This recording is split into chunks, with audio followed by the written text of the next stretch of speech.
Hey guys, welcome back. So shortly after the vaccines rolled out in early 2021, many women experienced changes with their menstrual cycle.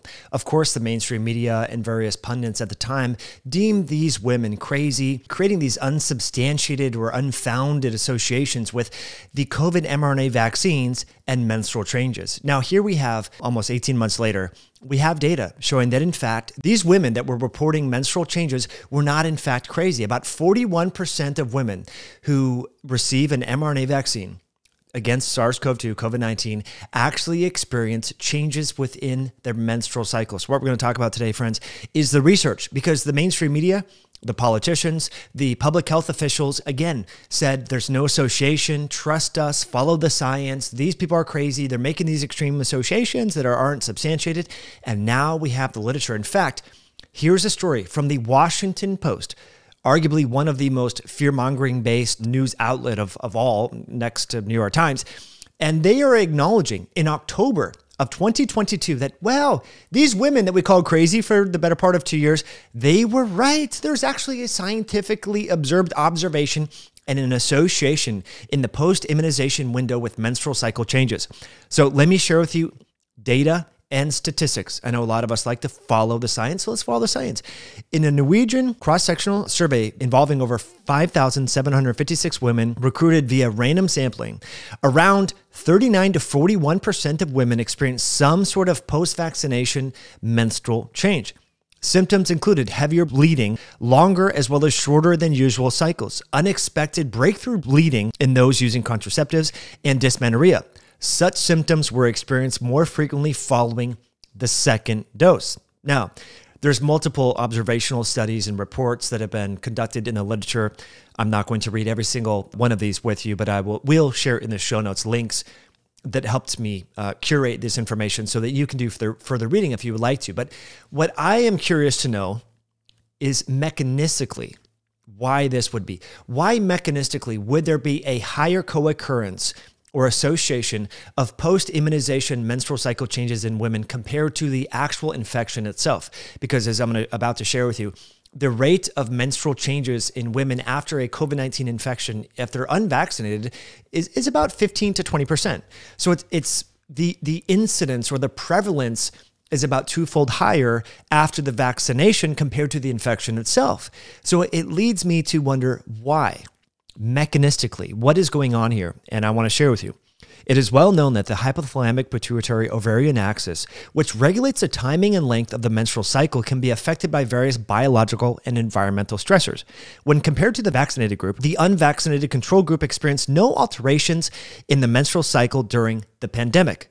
However, the intense immune response after SARS-CoV-2 infection, and similarly to the administration of COVID-19 vaccines, i.e., the vaccines do elicit a robust immune response, creating inflammation. This could serve as a potential stressor that changes the hypothalamic pituitary ovarian axis.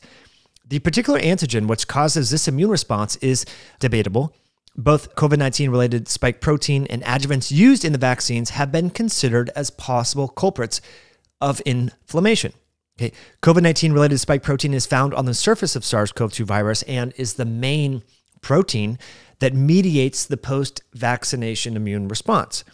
So, although vaccines do result in the formation of antibodies that help protect individuals if they're exposed to the pathogen, they also elicit cytokines, interleukins, and create inflammation. And it's been speculated that this is the main reason why women are experiencing changes with their menstrual cycle after they're immunized. Furthermore, the authors go on to say cyclic breakdown and restoration of the uterine endometrium are mediated by innate immune cells residing within the endometrium. An activation of these immune cells could be responsible for the heavier, irregular, and untimely bleeding. Hormone levels involved in menstrual cycle could also be affected by vaccine-induced immunologic changes.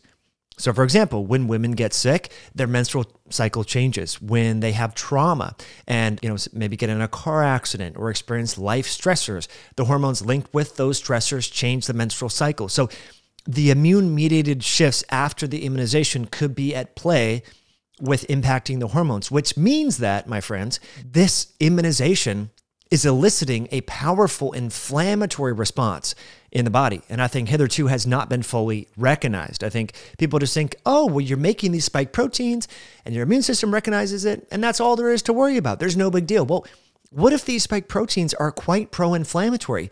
Should we not be a little bit more concerned about that, especially when we're administering this to children and low-risk individuals? So risk stratification should be considered going forward. These authors go on to say that vaccine-induced immunological changes also affect the thyroid. Okay, so that's important to recognize. And they go on to further say that another plausible hypothesis for post-vaccination menstrual changes could be immune-mediated vaccine-induced thrombocytopenia. So changes within clotting and blood coagulation mechanisms are another purported mechanism. So if you have known familial issues, genetic issues, or propensity towards having clotting dysregulation, or if you're on hormonal birth control, which, as we're going to talk about in future videos, are unequivocally linked with changes in blood clotting and higher probability of having strokes and thrombic events, then yeah, you might want to consider changing your birth control or going off that temporarily if your work or family situation necessitates continued immunizations based upon this mechanism, because of the fact that there is a connection here with that. And so I think it's important to recognize that other vaccines do impact clotting cascades and are linked with menstrual cycle changes, as this paper talks about measles, hepatitis vaccines, and diphtheria vaccines.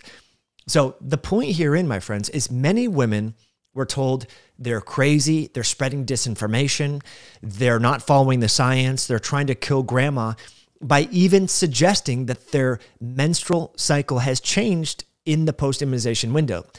And here we are, 18 months later, and the Washington Post, of all places, is reporting on it.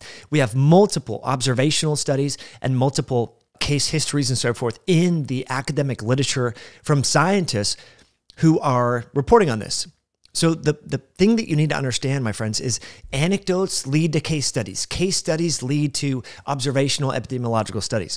So we can no longer ignore people when they're saying, hey, when I did this, X changed in my life. We need to pay attention to these things and not dismiss that as mis or disinformation. I think that's the biggest thing that bothers me is, on the one hand, you had certain political figures and stuff saying we always need to listen to women and their stories and so forth when it comes to sexual abuse and trauma, and I agree with that. But then those same people were dismissive of women when they reported changes to their body after receiving a certain treatment. Two things can't be true at the same time, my friends. So if you're going to be consistent with your language and your policies, then be consistent and listen to the women. And if it is changing menstrual cycles and so forth, then should we be a little bit cautious when giving this to younger girls, like girls that are going through menarche? And I think, again, risk stratification should be considered going forward. I don't know how many times I could say this. Why are we making college kids get boosters and stuff? It's crazy, friends. So I would love to know what you think about this. If you enjoy this video, thanks for hitting that like button. Thanks for leaving a comment below. Also, if you want to support our platform, if you want to support the message of helping people to become healthy again, check out our sister company, Bioscience. We have t-shirts like Make Natural Immunity Count Again and Improving Host Terrain. The viruses and pathogens are going to do what they do. They're going to virus. They're going to be bacteria. They're going to, cause pestilence, but your host terrain influences the trajectory of illness. So we want people to have better terrain, better health. So hop on over to Bioscience, use the code podcast at checkout, and rock one of the t-shirts to inspire healthy, health promoting conversations in your community. We'll catch you on a future episode down the road. Have a good one.